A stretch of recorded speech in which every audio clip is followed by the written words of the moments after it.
I've always believed in Jesus, but it wasn't until about 12 years ago when I got into treatment for my addictions that I was able to truly turn to Him.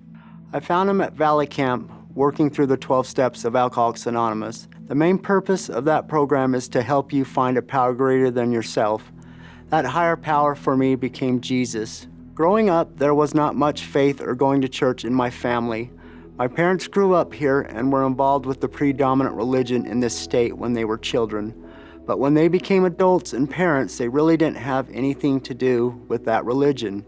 Even though my parents both believed in Jesus, they didn't teach me anything about Him. My struggle with addiction began at the age of 16 and persisted until I was 33. Those years were marked by turmoil and pain, both for me and for those around me. Yet in the midst of my darkest moments, there were undeniable instances where I felt the presence of Jesus. He was there guiding me and protecting me and waiting for me to turn to Him. That realization that Jesus had never abandoned me, even when I had turned away from Him, was profoundly humbling. I began to see that my selfish pursuits and addictions were not only harming me, but also keeping me from experiencing the true joy and peace that comes from a relationship with Christ. Determined to change, I decided to recommit my life to Jesus. This time I wanted more than just belief. I wanted a real daily relationship with Him.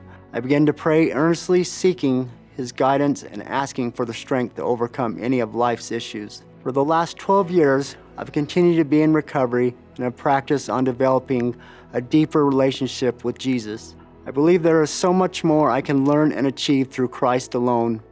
Every day I strive to align my will with His, to seek His direction in all that I do, and to trust His plan for me. It hasn't been easy, and there are still challenges with insecurities, being self-seeking, and not loving myself. But the difference is that now I face all of these with Jesus by my side.